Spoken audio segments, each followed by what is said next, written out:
एक झाड़ू लगाने वाला गिरिराज जी की तलहटी में झाड़ू लगाता था, उसको मंदिर में प्रवेश नहीं करने देते थे लोग। तो वो बेचारा बाहर खड़ा खड़ा ही दर्शनार्थियों से पूछता था कि ठाकुर जी दिख कैसे रहे हैं, मुझे ये बता दो।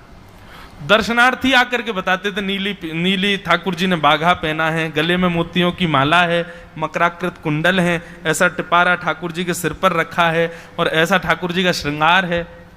तो वो बाहर खड़ा खड़ा नेत्र बंद करके सुन सुन करके ही अपने चित्त में एक झांकी बना लेता था और मन में सोचता था ऐसे दिख रहे होंगे ठाकुर जी। पर रोज प्रार्थना करता था, नाथ मुझे लगता है इस जन्म में तो आप मुझे कभी नहीं दिखोगे, भगवान इस जन्म में तो मैं आपके योग्य नहीं हूं, पर मेरे पर बस इतनी कृपा कर दो कि अगला जन्म मुझे दीजिएगा तो कुछ नहीं तो चेंटी बना देना, तो चेंटी बन करके मैं आपके 56 भोग में ही आ जाऊंगा, भीतर आके आपका दर्शन कर लूंगा, लेकिन मुझ पर अनुग्रह कर देना। ठाकुर जी उसके इस भाव से इतने रीझ गए। गोविंद दास को बोला था कि दाल बाटी खाने आएंगे, अब मंदिर बंद करके सब तो चले गए वहां से, सब लोग भोजनालय में भोजन प्रसाद पाने लगे। ठाकुर जी मंदिर से निकले अचक करके बाहर, गिरिराज पर्वत के ऊपर विराजते थे।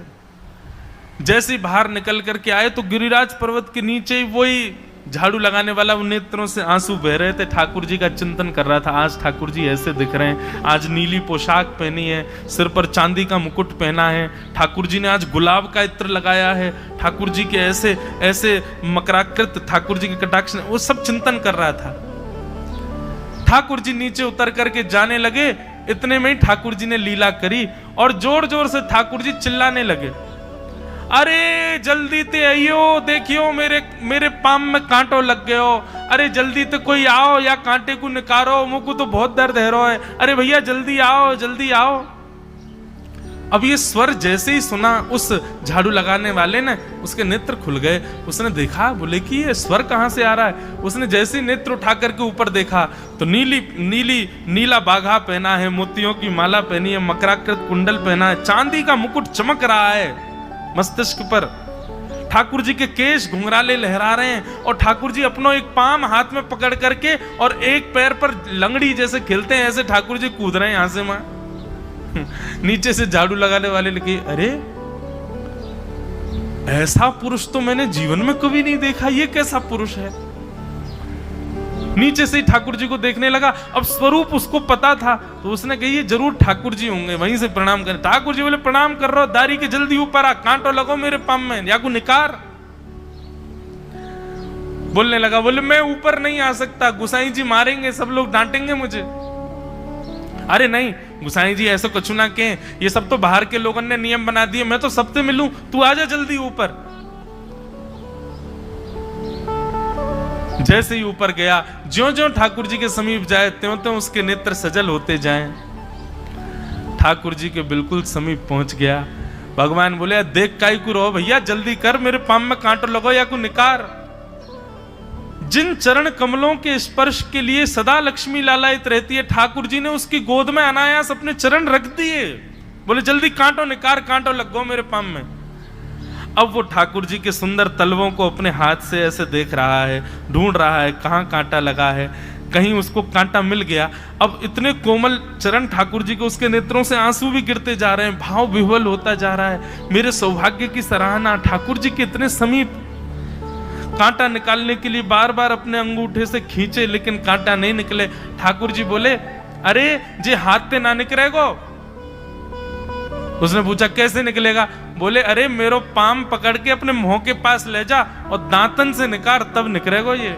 आहा कितनी कृपा की ठाकुर, कृपा की न होती जो आदत तुम्हारी तो सूनी ही रहती अदालत तुम्हारी। जो दीनों के दिल में जगह तुम न पाते तो किस दिल में होती हिफाजत तुम्हारी। कृपा की न होती जो आदत तुम्हारी तो सूनी ही रहती अदालत तुम्हारी। उसने कांटा निकाला मुख से। ठाकुर जी बोले अब चल, मुंह से चलो ना जा रहा। गोविंद दास ने अपनी कदम खंडी में दाल बाटी बनाई है, मुंह ले चल वहां पे। बोला कैसे लेके चलूं? बोले तेरे कंधान पे बैठ जाऊंगा मैं। और ठाकुर जी ने अपने दोनों पांव ऐसे लटका लिए उसके यहाँ पे और सिर पकड़ करके उसके ऊपर ही बैठ गए। बोले चल ले चल मुंह को। वो तो महाराज बेहोशी सी हो रही है, उसको विश्वास ही नहीं हो रहा ठाकुर जी मेरे संग इतनी बड़ी लीला कर रहे हैं। गोविंद दास की कदम खंडी में पहुंचने से पहले उस बालक ने ठाकुर जी गोविंद दास जी मुझे बहुत मारेंगे, अगर उनको पता चल गई मैंने आपको छू लिया है तो मुझे बहुत डांटेंगे। आप एक काम करो, अब यहां से आप पैदल चले जाओ, मैं यहीं खड़ा हूं। ठाकुर जी बोले यहीं खड़ा रही हो, तेरे काजी दाल बाटी लेके आऊंगा मैं।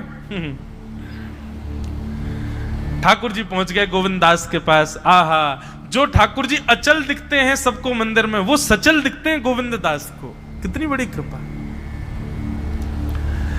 गोविंद दास के यहाँ ठाकुर जी पहुंच गए और पहुंच करके ठाकुर जी बोले चल गोविंदा जल्दी खवा, मुझको तो बहुत जोर की भूख लगी है। गोविंद दास बोले हाँ हाँ विराजो। सुंदर व्यवस्था कर दी। ठाकुर जी बैठ गए और बैठ करके सामने पत्तल पर महाराज बाटी रखी, दाल रखी, चूरमा रखी, चटनी रखी, सब बढ़िया सुंदर सजा दी। अब ठाकुर जी पा रहे हैं, प्रेम से पाते जा रहे हैं और पाते पाते बीच में कहे और ला, और जल्दी ला, भूख लग रही है मुझको। गोविंद दास बोले पहले इनको तो खा लो। अरे ना है तू जाने ना है मंदिर में मेरो भूख कैसे लगे? थाली में 2 रोटी और ये सब्जी, इनते मेरो भूख पेट थोड़ी भरे। मेरे सामने तो सबरी सामग्री धर दो, मेरो जो मन होगा मैं उठा उठा के पाते जाऊंगा। अरे गोविंदा जल्दी जल्दी लेके आ। अब गोविंद दास जी पीछे मुड़ करके बढ़िया सुंदर बाटी वाटी सेके। इतने में ठाकुर जी क्या करें, एक बाटी तो खा जाएं और दूसरी बाटी उठा के अपनी जेब में धरते जाएं। वो संग आयो वाक्य काजी लेके जानी है।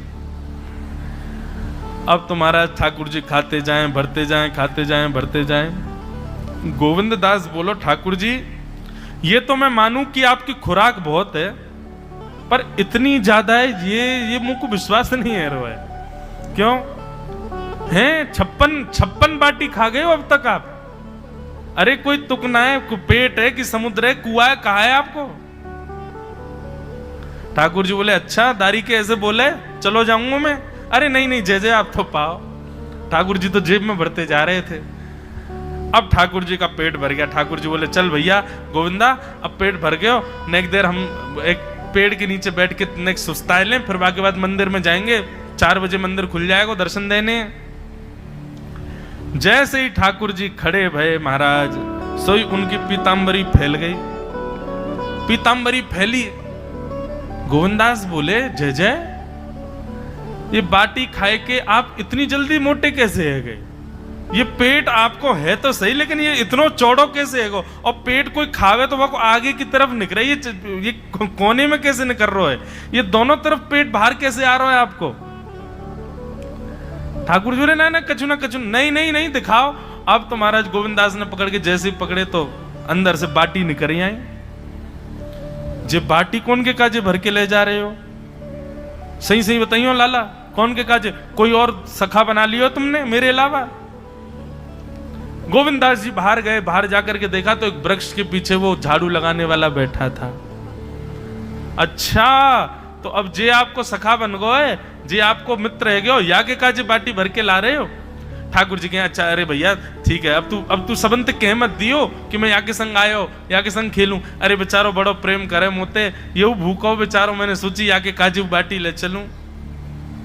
गोविंद दास जी के चित्त में एक क्षण के लिए तो ये भाव आ रहा है कि ठाकुर जी कितने प्रेमी हैं, लेकिन बाहर से कैसा दिखा रहे हैं? बोले स्वयं ने इतने सारे ग्रंथ निर्माण करा दिए, 4 वेद लिखवा दिए, उन पुराणों में शुद्धि, पवित्रता, अपरसता सबके इतने नियम बना दिए, और खुद क्या कर रहे हो हैं? कोई के सिर पर बैठ के घूम रहे हो, कहीं जा रहे हो, कछु भी खा रहे हो। ठाकुर जी बोले अब ये सब नियम तो मानवन के लिए है ना, हम तो जय हैं, हम थोड़ी करेंगे इन नियमन को। बोले चुपचाप चलो और आचमन करो, शुद्धि करो, तब जाइयो मंदिर में। वहीं गोविंद कुंड के पास में गोविंद दास जी ने जबरदस्ती ठाकुर जी बैठा दिए। बोले हाथ में जल लो। ठाकुर जी जल लेकर के बैठे। बोले अब करो अपवित्र पवित्रो वा सर्वावस्थांगतो पिवा। ठाकुर जी आचमन कर रहे हैं, अपनी पवित्र कर रहे हैं ऊपर से लेकर नीचे तक। इतने में ही गोविंद दास बोलते बोलते पीछे के गए और ठाकुर जी की पीठ पे जाकर के एक धक्का दियो महाराज, पूरे ठाकुर जी डुबा दिए कुंड में। ठाकुर जी पूरे ऊपर से नीचे तक भीज गए। ठाकुर जी बोले दारी के तेरी शिकायत करूंगो, गुसाई जी तक कहूंगो तू ऐसे करे मेरे संग। गोविंदास बोले मैं हूं बता दूंगा तुम कौन कौन के कंधान पे चढ़ के घूमो। हाँ मंदिर के लिए इतना नियम बना रखो है, नहा के आओ, धो के आओ, हाथ पांव खासा करके आओ, और कुछ अपवित्र वस्तु मत छीलेना, अपरस में रहना, गीला वस्त्र तन पे होना चाहिए। आपकी सेवा के लिए इतने नियम, और खुद क्या कर रहे हो?